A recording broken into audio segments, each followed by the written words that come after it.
you had one pillar on this side representing light, one pillar on this side representing dark. And around the center, you had the area where they used to sacrifice the animals and other living beings. The center between the two points.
They had three major policies that were going to be followed. First, Lucifer says, we have to make sure that people, humans, get to believe that Satan and his angels do not really exist. You know, Roger, that's interesting because a recent research study report that I read indicated that in a national survey, I believe it's over 75% of people do not really believe in a real tangible devil. But there is one. The next thing, the three-part policy that they had adopted there, the second one was to find a way of being able to get total control of people's minds. And that would be done by taking hypnotism out of the realm of the occult and introduce it as a new science for the benefit of mankind. They felt that by taking hypnotism out of the realm of the occult and introducing it as a new science for the benefit of mankind, they could then use people of great renown, educators, people of capacity, that would do great things, such as supposedly regress people in time to former lives.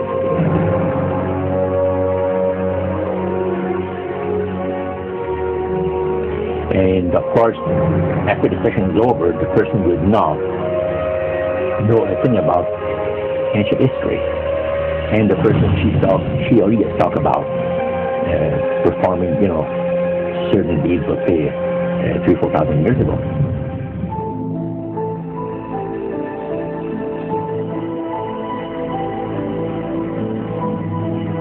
But this was their strategy. Now, what this would do for the thing is this, that it would create in the minds of the general public, solidly set in the mind of the general public, an unwavering trust in that great deception.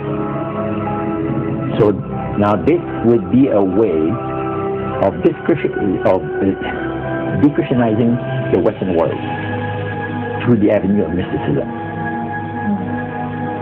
The three things were, number one, that they did not want Satan did not want the human family to think that he or his angels existed. Right. The second point that you made had to do with taking control of people's minds. That's right. The third point was what? Was to destroy the Bible without burning it. Okay. See? And what was the strategy on that? On that, it was very interesting. Because after the Great General Council, it was decided that Satan would tutor Charles Darwin personally in setting up the principles of his theories of evolution. He was tutored by Lucifer himself, fallen Lucifer. And at that time, it was understood, Satan and his spirit counselors understood that if a person was led to believe in the theory of evolution, it would, in his life, destroy completely the creation week of the Bible, the fall of man, and final redemption. It would go away with it. Anyone that teaches a theory of evolution is considered to be a minister of a great religious system. And he said that every teacher of that theory is recognized by the Spirit as a person of great value and receives a very special unction from Satan himself, giving great power to induce spiritual blindness, to convince and convert. Three capacities.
Just before the close of the great controversy between the forces of good and evil. It's going to be done in a unique manner. This grand plan is going to take people are going to eat the stuff. So he said, human spirits will declare themselves to be inhabitants of far distant planets in the galaxies that are coming to warn the inhabitants of planet Earth of the impending destruction of the planet unless something seriously properly done to avoid it.